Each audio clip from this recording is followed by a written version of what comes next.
88 साल की उम्र में ईसाइयों के सबसे बड़े धर्मगुरु पोप फ्रांसिस ने दुनिया को अलविदा कह दिया है। मार्च 2013 में वो पोप बने थे, जब उनके पूर्ववर्ती पोप बेनेडिक्ट 16 ने इस्तीफा दिया था। हाल ही में फ्रांसिस को सांस लेने में तकलीफ के चलते 14 फरवरी को रोम के जेमेली अस्पताल में भर्ती किया गया था। बाद में पता चला कि उन्हें डबल निमोनिया था, जिससे सांस लेना बेहद मुश्किल हो जाता है। हालांकि वो बेहतर भी हुए। ईस्टर संडे पर सेंट पीटर स्क्वायर में लोगों के सामने वो आए भी थे और रविवार सुबह ही अमेरिकी उपराष्ट्रपति जेडी वेंस से उन्होंने मुलाकात की थी। इस वीडियो में हम आपको पोप और उनसे जुड़ी 5 बातें बताते हैं जो शायद आप नहीं जानते होंगे। हम आपको बताएंगे कि पोप कौन है और क्यों इतने खास होते हैं, पोप पद का इतिहास क्या है, वेटिकन क्या है और ये खास क्यों है, रोमन कैथोलिक चर्च बाकी चर्च से अलग कैसे है, और ये भी कि आखिर लाल जूते ही पोप क्यों पहनते थे। तो आइए शुरू करते हैं। पहला सवाल, पोप कौन है और क्यों इतने खास होते हैं। पोप कैथोलिक ईसाई धर्म के सबसे बड़े धार्मिक नेता होते हैं। दुनिया में ईसाइयों की संख्या 240 करोड़ है। इनमें से 130 करोड़ कैथोलिक हैं। पोप को सेंट पीटर का उत्तराधिकारी माना जाता है। सेंट पीटर को ईसा मसीह ने अपने अनुयायियों का नेतृत्व करने के लिए चुना था। वो पहले पोप बने थे। पोप के प्रमुख दायित्वों में दुनिया के नेताओं से मिलकर धार्मिक संवाद करना और शांति के लिए प्रयास करना शामिल है। वो कार्डिनल, पोप के सलाहकारों का समूह, बिशप और चर्च के अन्य अधिकारियों की नियुक्ति करते हैं। पोप दुनिया भर में कैथोलिक समुदाय के लोगों से मिलते हैं और ईसाई धर्म प्रचार भी करते हैं। दूसरा सवाल, पोप पद का इतिहास क्या है। पोप पद की शुरुआत सेंट पीटर से हुई है। वो ईसा मसीह के 12 शिष्यों में से एक थे। कैथोलिक मान्यताओं के मुताबिक ईसा मसीह ने सेंट पीटर को अपने अनुयायियों का नेता बनाया था। इससे वो रोम यानी इटली की राजधानी के पहले बिशप बने। रोम के सम्राट नीरो के शासनकाल में 64 से 68वीं सदी के बीच सेंट पीटर की हत्या कर दी गई थी।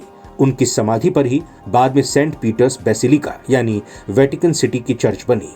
शुरुआत में पोप को बिशप ही कहा जाता था। सम्राट कॉन्स्टेंटिन ने 313वीं ईस्वी में ईसाई धर्म को मान्यता दी। इसके बाद पोप का प्रभाव बढ़ना शुरू हुआ। 380वीं ईस्वी में सम्राट थियोडोसियस प्रथम ने ईसाई धर्म को रोमन साम्राज्य का आधिकारिक धर्म घोषित कर दिया। इससे पोप की ताकत और बढ़ गई।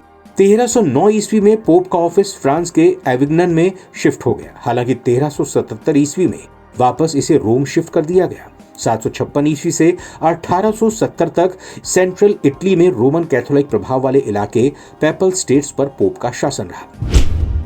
तीसरा सवाल, वेटिकन क्या है और ये खास क्यों है। वेटिकन कैथोलिक चर्च के प्रमुख यानी पोप का निवास स्थान है। पोप यहाँ के एपोस्टोलिक पैलेस में रहते हैं। वेटिकन इटली की राजधानी रोम से घिरा हुआ है। यहाँ कई देशों के पादरी और नन रहते हैं। आबादी यहाँ की 764 है। 1929 में वेटिकन स्वतंत्र देश बना। 19वीं सदी में इटली में राजनीतिक और सामाजिक आंदोलन जारी था। तब वेटिकन रोम का हिस्सा था। इस दौरान कैथोलिक चर्च और इटली के एकीकरण की ताकतों के बीच तनाव होने लगा। 1870 में इटली के एकीकरण के बाद पोप का पैपल राज्यों के ऊपर राजनीतिक नियंत्रण खत्म हो गया। उनका अधिकार सिर्फ वेटिकन तक सीमित रह गया। 1929 में लेटरन संधि के तहत वेटिकन सिटी को एक अलग देश के तौर पर स्थापित किया गया। इसे एक अलग साम्राज्य के तौर पर भी मान्यता मिली। पोप को इसका राजनीतिक, धार्मिक नेता और किंग यानी राजा माना गया। इस संधि में यह भी तय किया गया कि रोम को कैथोलिक सोसाइटी के केंद्र में खास जगह दी जाएगी और तीर्थ स्थल माना जाएगा। चौथा सवाल, रोमन कैथोलिक चर्च बाकी चर्च से अलग कैसे है। तो इसका जवाब है, रोमन कैथोलिक चर्च ईसाई धर्म का सबसे बड़ा संप्रदाय है। इसके अलावा प्रोटेस्टेंट और ईस्टर्न ऑर्थोडॉक्स ईसाई समुदाय के 2 अन्य प्रमुख संप्रदाय हैं। Roman Catholic church Isa Masih की शिक्षाओं पर आधारित है। बाइबल के साथ साथ चर्च परंपराओं को भी धर्म और आस्था का आधार मानता है। कैथोलिक चर्च इन सिद्धांतों को मानता है। 5वां सवाल, आखिर लाल जूते ही क्यों पहनते हैं पोप। पोप शब्द को ग्रीक के पास और लैटिन के पापा शब्द से लिया गया है, जिसका मतलब होता है पिता। पोप के बख्तरबंद वाहन को पोप मोबाइल कहा जाता है। पोप के लाल रंग के जूते यीशु मसीह के खून से सने पैरों का प्रतीक है, जब उन्हें सूली पर चढ़ाने के लिए लाया गया और उनके हाथ और पैर में कील ठोकी गई। ये उसी का प्रतीक है। नवभारत टाइम्स की रिपोर्ट।